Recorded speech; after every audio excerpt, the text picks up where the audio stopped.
Welcome back. It's Vernon again. Today, I want to share something that might make you a little uncomfortable, but it's something you need to know before you dive back into dating after 60. These aren't just dating tips. They're life-changing principles that could completely alter how you approach love at this stage in life. Dating after 60 is a whole different game than when you were in your 20s or 30s. By the end of this video, you'll have a fresh perspective on what it truly means to find love after 60.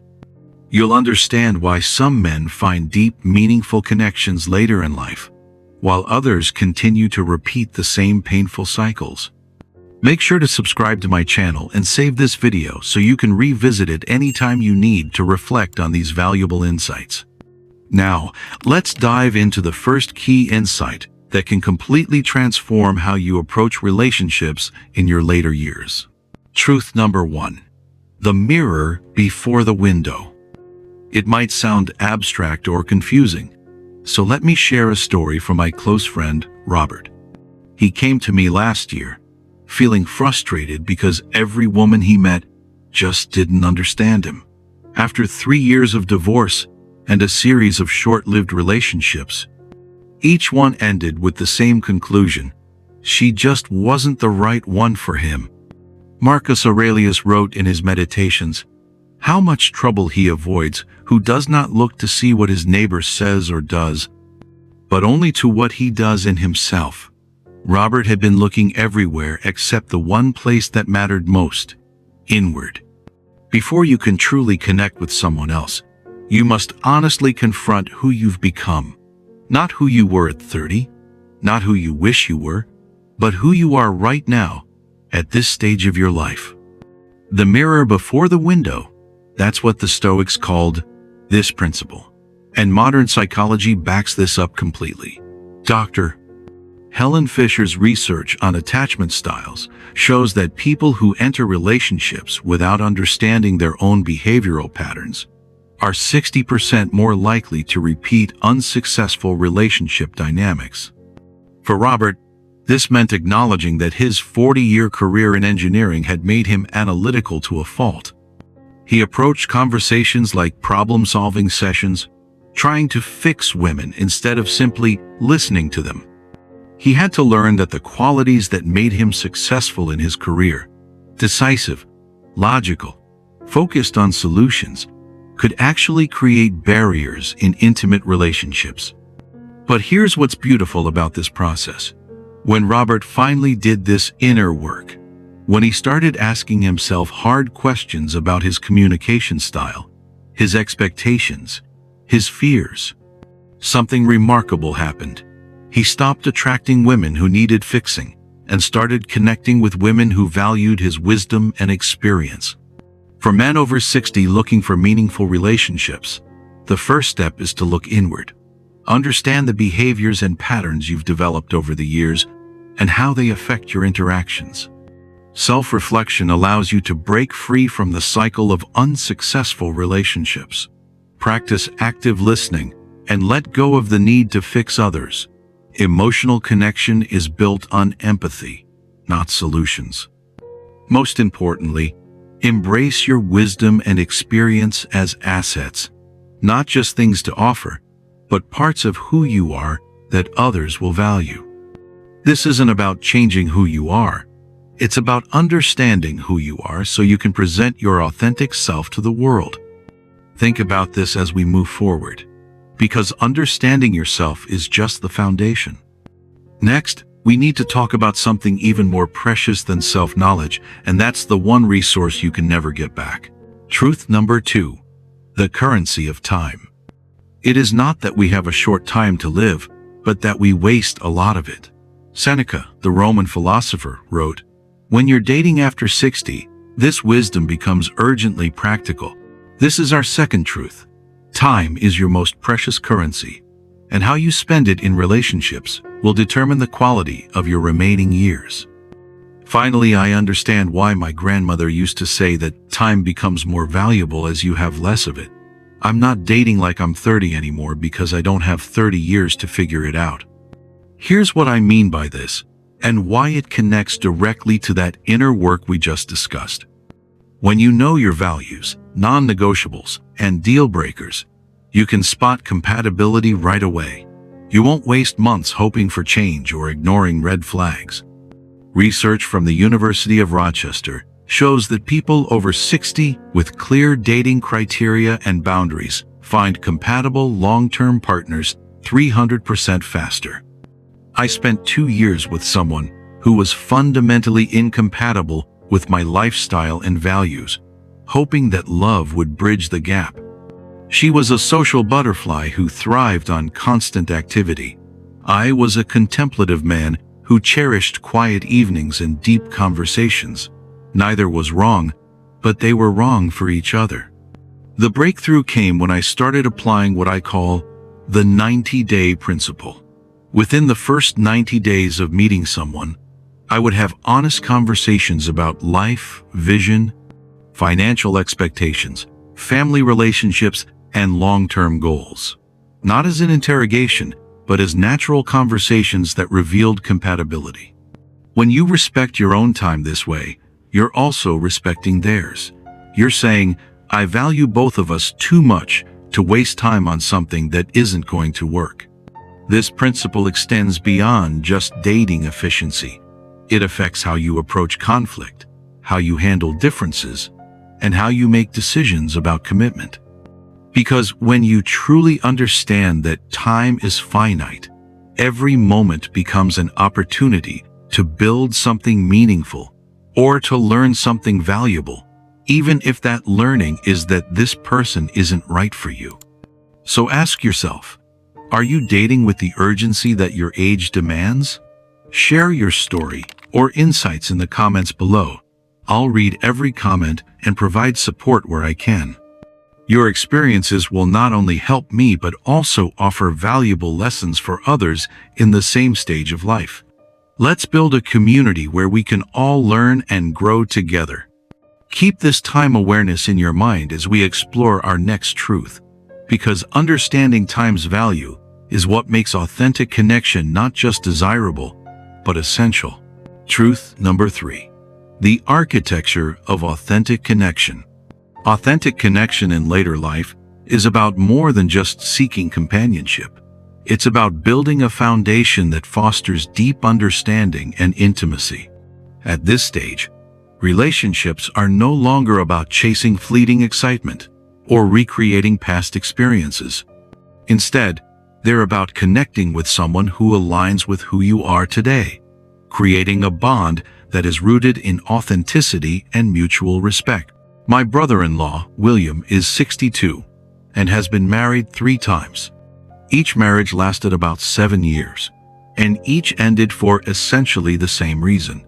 He kept marrying versions of the same woman, just with different faces. William's story illustrates this profound truth, and it builds directly on what we've been discussing about self-knowledge and time awareness. Authentic connection isn't about finding someone who completes you. It's about finding someone who complements the complete person you already are. Let me bring this together with what we've covered so far. Remember Robert, who had to look in the mirror before the window? And I have learned to value my time. So, William's breakthrough came when he combined both these lessons and asked himself a crucial question: what is he bringing to this relationship besides his loneliness? You see, by our age, we've accumulated decades of experiences, wisdom, skills, and perspectives. We've survived careers, raised children, weathered storms, celebrated victories. We have stories to tell, wisdom to share, and a unique worldview shaped by our journey. But here's where many men over 60 make a critical error. They approach dating as if they need to hide their complexity, as if they need to present a simplified version of themselves to be attractive. William did this for years. He'd minimize his love of classical music because he thought it made him seem old-fashioned. He'd downplay his involvement in his church because he worried it might seem limiting. The result? He kept attracting women who were drawn to this watered-down version of himself, and then both parties would be disappointed when the real William eventually emerged. To build a truly authentic connection, start by being open about who you are, not who you think someone else wants you to be.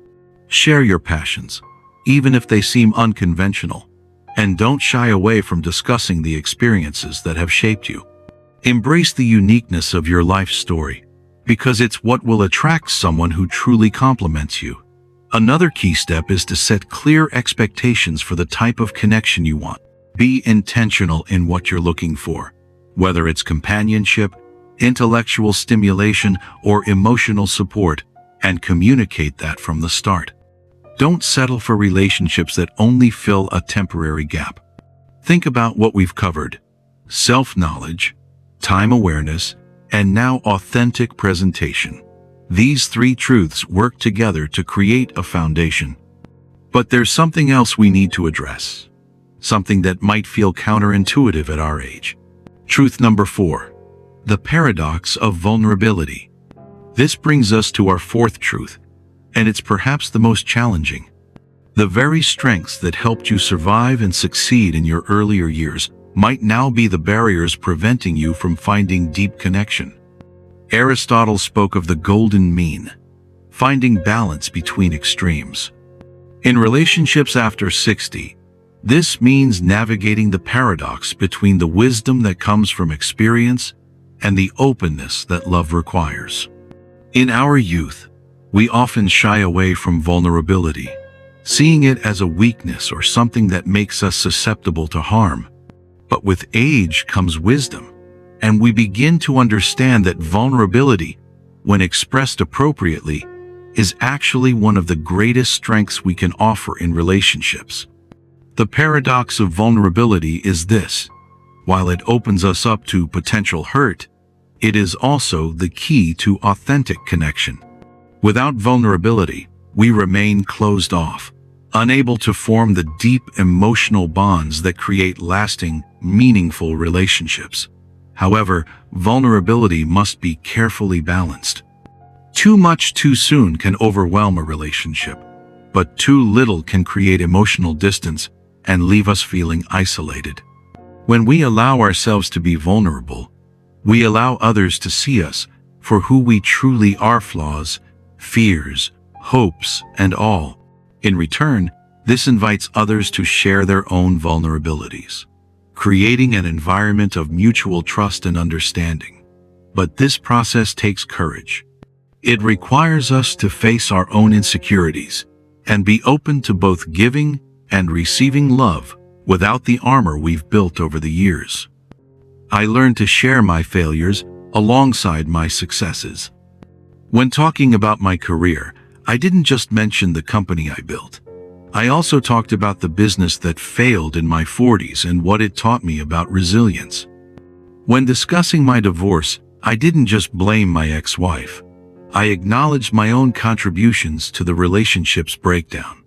To embrace vulnerability, start by sharing personal experiences with someone you trust. Talk about both successes and failures, acknowledging the lessons learned. Be open about your fears and uncertainties, as vulnerability is about honesty, not perfection. Encourage mutual openness by creating a safe space for both to share, building trust and deepening your connection. By sharing something personal, you invite them to do the same, establishing a cycle of trust and creating a safe space for both to be authentic. If you found these insights valuable, hit like this video and share it with anyone who might benefit from it. Your support helps me continue creating content that can make a real difference in people's lives. This leads us to our final truth, which ties everything together and might surprise you with its simplicity. Truth number 5, the garden of realistic expectations. Let me close with a story that brings everything full circle. My neighbor Anne, who's 59, said something profound to me after she met her current partner.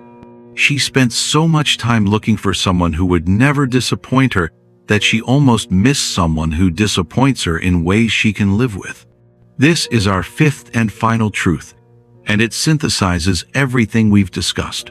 The goal isn't to find someone perfect, It's to find someone whose imperfections are compatible with yours and whose growth trajectory aligns with your own. In relationships after 60, wealth consists not in finding someone who meets every item on your wish list, but in recognizing genuine compatibility when you see it. Here's how this truth incorporates everything we've covered. The self-knowledge from truth helps you understand which flaws you can accept and which are deal breakers. The time awareness from truth, too, prevents you from wasting years trying to change someone or waiting for them to change. The authentic connection from truth 3 ensures you're seeing their real self, not a performance. And the vulnerability from truth 4 creates the space for both of you to be imperfect humans growing together. According to a study from the University of California, couples who enter relationships after 60 with realistic expectations and clear communication about limitations have divorce rates 75% lower than the general population. But here's what's beautiful about this. It's not about settling. It's about wisdom. When you truly understand yourself, when you value your time, when you present authentically, and when you embrace appropriate vulnerability, you develop what I call realistic romance. You can appreciate someone's kindness, even if they're not the most exciting person you've ever met. You can value their loyalty, even if they're not as adventurous as you'd like. You can treasure their wisdom, even if they don't share all your interests. This doesn't mean accepting red flags or fundamental incompatibilities. It means understanding the difference between preferences and requirements, between disappointments and deal breakers. Conclusion: I'm reminded of a thought from Lao Tzu. The sage does not attempt anything very big, and thus achieves greatness. Here are the 5 truths to keep in mind as you navigate dating after 60. The mirror before the window. Understand who you are now before seeking a partner. The currency of time. Value your time and be intentional in your relationships. The architecture of authentic connection. Build connections based on authenticity, not perfection. The paradox of vulnerability. Embrace vulnerability to deepen your relationships. The garden of realistic expectations. Accept flaws and focus on compatibility, not perfection. Your next relationship doesn't need to be a fairy tale. It needs to be real, sustainable, and built on the wisdom you've earned through decades of living. If you're ready to approach dating with this level of wisdom and intentionality, I want you to do something right now. Think of one person in your life, a friend, a family member, someone you trust, and share one insight from today's discussion with them. Sometimes we need witnesses to our growth, people who can help us stay accountable to these higher standards. Don't hesitate to subscribe to the channel and hit that notification bell, because every week we explore how ancient wisdom applies to the challenges we face in our later years. Your experience matters. Your wisdom has value, and your story isn't over yet. Thank you for joining me.